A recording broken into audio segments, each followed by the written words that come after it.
It all began when the Pink Panther, a suave and sophisticated cat known for his charm and grace, received an unexpected letter. It was from a lawyer informing him that he had inherited a grand mansion from his late uncle, a reclusive adventurer known for his wild tales. The mansion, located on the outskirts of a bustling city, was rumored to be filled with secrets, hidden treasures, and perhaps even a few ghostly presences. Curious and excited, the Pink Panther decided to investigate. He packed a small bag filled with essentials, his favorite hat, a magnifying glass, and, of course, his signature pink scarf. He set off towards the mansion, ready to uncover the mysteries hidden within its ancient walls. As he approached the mansion, the Pink Panther was awestruck by its grandeur. Tall towers reached toward the sky, and ivy climbed the stone walls, giving the place an air of mystery. The massive front door creaked open as he entered, revealing a dusty hallway filled with portraits of stern-looking ancestors and cobwebs hanging like curtains.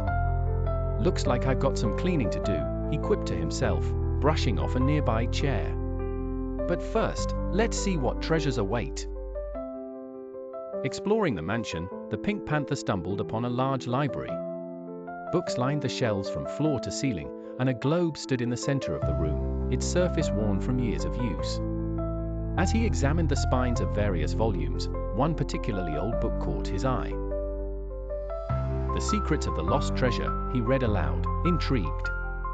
The cover was ornate, with gold lettering that sparkled in the dim light. When he opened the book, a dusty old map fell out, hinting at a hidden treasure somewhere on the mansion grounds.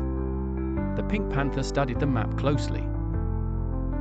It was old and faded, but he could make out some familiar landmarks: a garden, a fountain, and a peculiar statue. His heart raced at the thought of an adventure.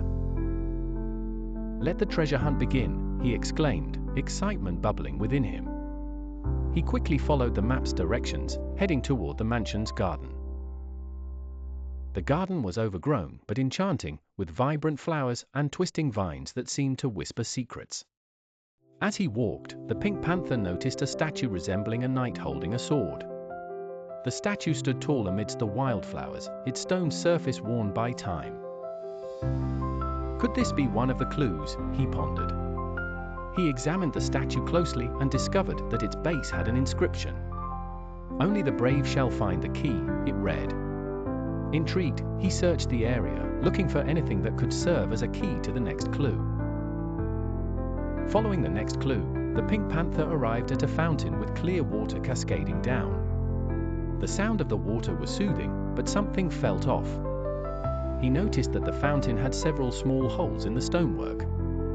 "Maybe I need to interact with the fountain," he wondered. He tapped the sides, and, to his surprise, a hidden compartment opened, revealing a shiny golden key. "This must be the key mentioned in the inscription," he cheered, holding it high, feeling triumphant. With the key in hand, the Pink Panther raced back to the mansion. His mind raced as he remembered seeing an old chest in the library. It had a lock that looked just the right size for his new key. Excitedly, he inserted the key into the lock and turned it. The chest creaked open to reveal a collection of strange artifacts, old coins, and a magnificent amulet that sparkled in the light. "What a find!" he exclaimed, lifting the amulet from the chest. "But what's so special about you?" As the Pink Panther held the amulet, he felt a surge of energy flow through him.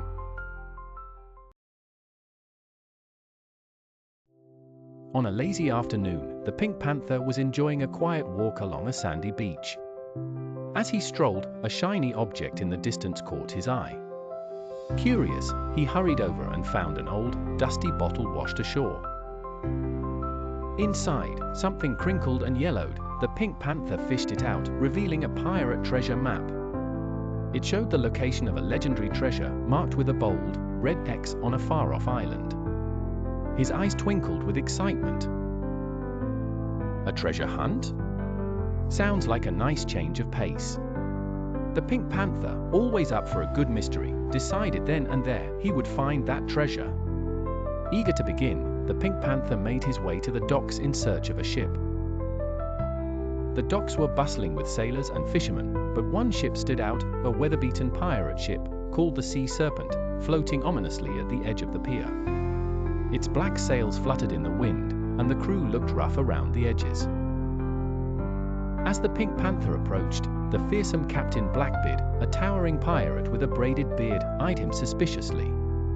"What's a fancy lad like you doing round pirate ships, eh?" Blackbeard growled. "I'm looking for an adventure, and maybe some treasure," the Pink Panther replied smoothly. Blackbeard let out a booming laugh. "Treasure, ye say? Well, ye can come aboard, but ye'll have to pull your weight, Pinky." And so, the Pink Panther found himself a new job, pirate in training. Pirate life was tougher than the Pink Panther had expected. The crew, a ragtag bunch of scallywags, immediately put him to work. He swabbed the deck, climbed the rigging, and even had to deal with Scurvy Pete, the ship's surly lookout, who constantly muttered about sea monsters. Then there was One-Eyed Willie, the ship's cook, who took great pride in making the worst stew known to mankind. Best stew on the 7 seas, he would cackle, stirring a pot of what looked suspiciously like old socks. The Pink Panther, ever polite, tried to eat it, but even he had his limits. Despite the hardships, the Pink Panther remained unfazed, always with his signature calm smile. After all, the treasure was what mattered. A few weeks into their voyage, tensions began to rise on the Sea Serpent. Captain Blackbeard was growing more paranoid by the day, and whispers of mutiny spread among the crew. Mad Molly, the ship's fiercest pirate, and Barnacle Bob, a giant man with muscles to match his name, were especially vocal. "The captain's gone soft, chasing fairy tale treasure," Mad Molly grumbled.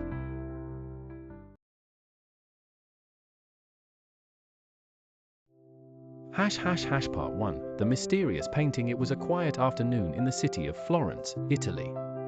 The Pink Panther was visiting an art gallery, admiring the masterpieces of the Renaissance. His eyes were particularly drawn to a painting, a mysterious, unfinished portrait of a woman with an enigmatic smile. The placard beneath it read, "Leonardo da Vinci's lost masterpiece."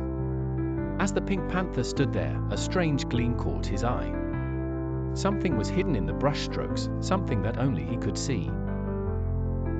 Intrigued, he decided to take a closer look. Could there be more to this painting than met the eye? Part 2, A hidden message. The Pink Panther, always one to investigate curious things, took out a magnifying glass. As he examined the brushstrokes closely, he noticed a tiny, barely visible inscription. It read, "Illinois Segreto di Vinci e Nelly Sue McKean." Translation, "The secret of Vinci is in his machines."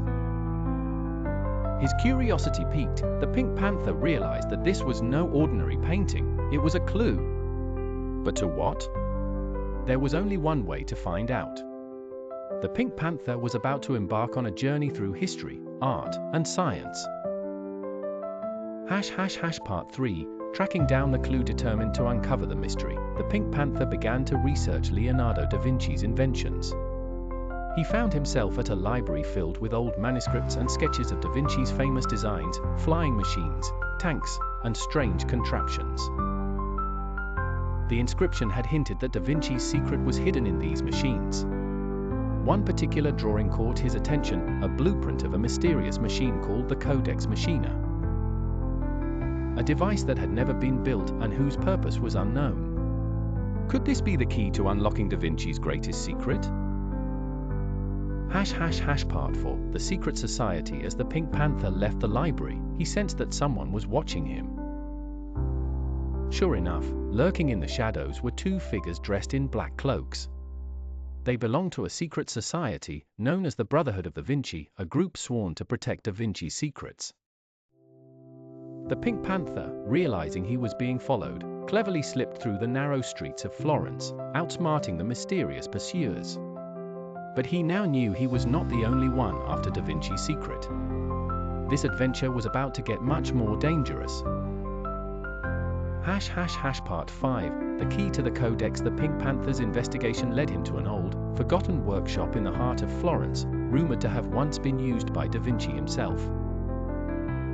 Hidden under layers of dust, the Pink Panther found a strange key carved from wood and metal, inscribed with the same symbols as the Codex Machina blueprint.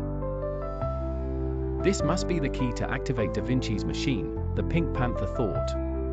But there was one problem: the machine had never been built.